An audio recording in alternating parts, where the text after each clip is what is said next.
Next question, I'm wondering, what's the most efficient or effective way to feel feelings versus reacting or thinking?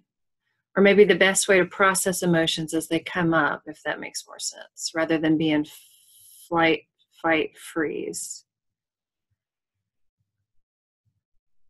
Feel versus react or think. Okay, what's the best way?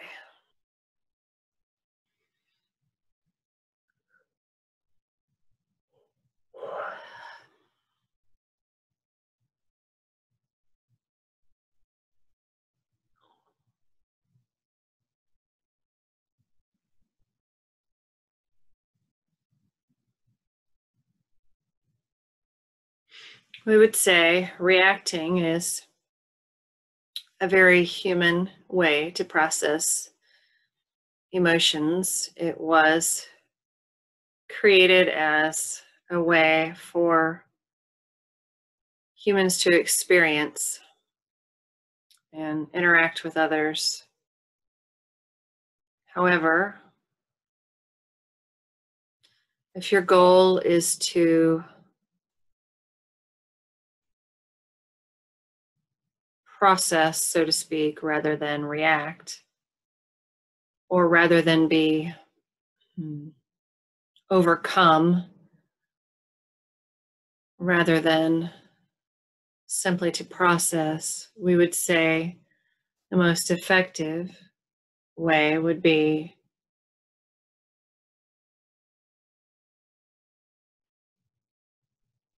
to observe, to go into a state of observation where you do not judge the emotion or even reaction. You feel them and you observe yourself feeling and reacting. But you need not respond or rather interact with others until you have observed and understood the mechanism behind the emotion or reaction. So, for example, if someone insults you and you feel a strong reaction to that insult, pull your consciousness out of your physical body and observe why you feel this reaction.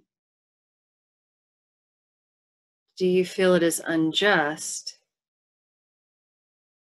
Or do you feel sad because a part of you feels it is true?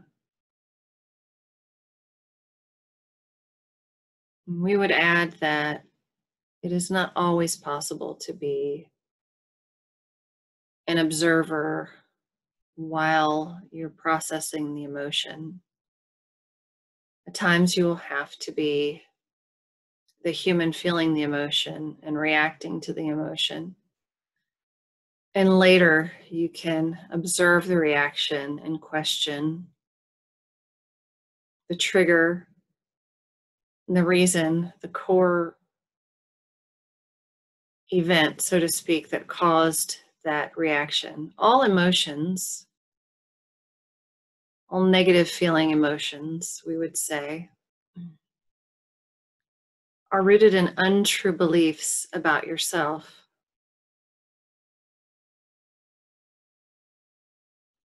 And so if someone insults you and it causes an emotion, a feeling to come up, it is because, one, some part of you believes they are right. Two, some part of you is reacting to a similar feeling state from your past, in this life or another life. And so, to understand the emotion, ask yourself,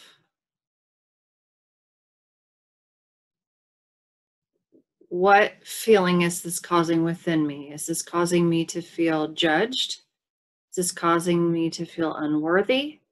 Is this causing me to feel less than? Those are all untrue. You are not less than, you are not unworthy, and there's nothing to be judged for. You are perfect and whole as you are. And so you may sometimes need to go to the root cause of those untrue beliefs you hold about yourself. You can do this by tracing that feeling. When was the last time you remember having that feeling? If you feel judged, when was the last time you felt judged? Go to that time. Was there a time before that? Trace it back and back and back to the earliest time you can remember feeling judged. Once you feel you've cleared that one particular feeling, if you are still having that reaction, you can look into other life experiences outside of this one for the root cause. But we will say many, many root causes stem from this one particular life. It would have to be a very strong past life memory, a very strong, strong event, emotional impact event to be carried into this life. And even still, it is common to bring an emotion from a past life into this life for a purpose. It is not a mistake, but that is a different topic.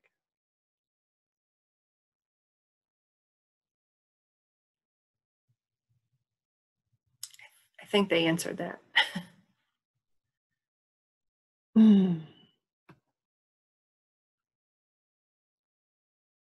Okay, so I'd like to know if there's a message for me. What do I need to know most right now? Like I said, I try to do it general for everybody, so I don't do like personal readings in the Q&As, but I will ask for what people watching this need to know most right now.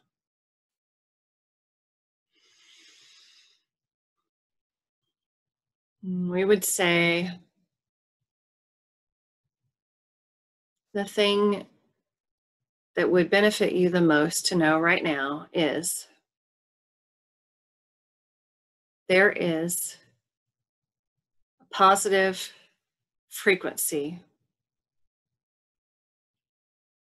in the dimension you are in right now,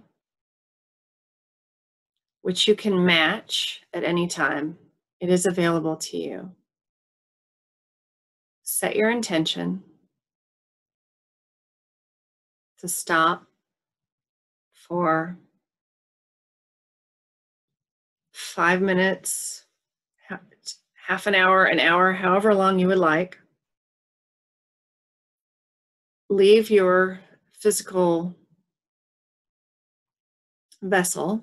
Let your consciousness leave your physical vessel and go to that void and that space where you exist as your true self. When you connect to the feeling of the real you, we would say, anchor that as you come back into your physical body, and then anchor that feeling to the space around you that is of the same frequency. And this is how you shift your personal dimensional frequency. And as you do this,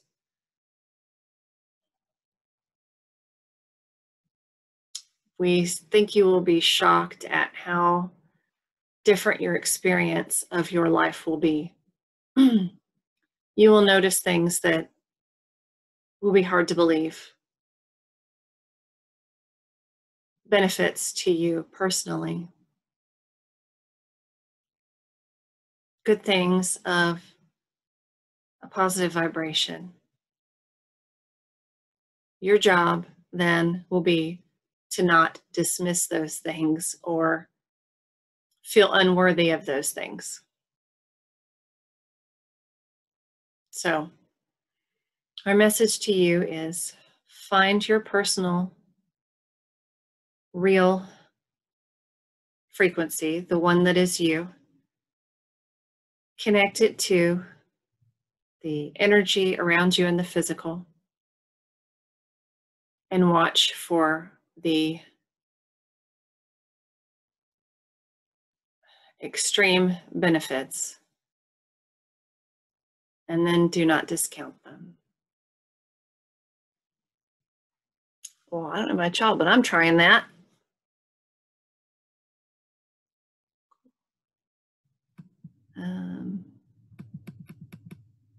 Okay. I have the feeling something big is going to happen in the world and it's on our doorstep. How can we best prepare our body and mind for this event so we can stay connected with the light?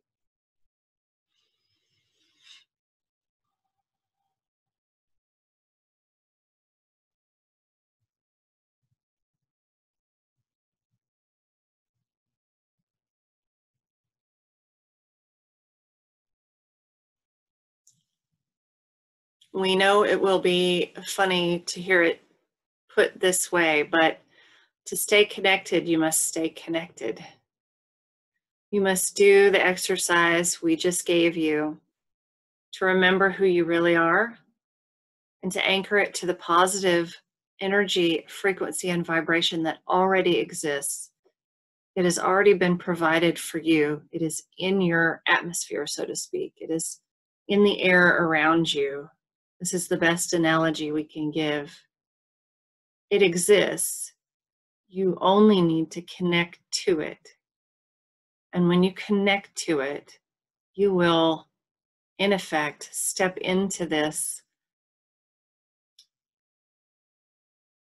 new dimension, a more positive polarity dimension, and you will see your world being dramatically different, seemingly instantaneous change. However, you are in a state of transition, so just as it is easy to access this new frequency and energy and stay in it, it is also easy to step back out of it, which is why we recommend taking time as much as possible to find your true self, to connect with that frequency, and then connect it to the frequency of the positive polarity that exists around you in the physical right now. Not the metaphorical now that we speak of, where everything happens at once, but in your physical time reality now. It is there now. Connect to it now.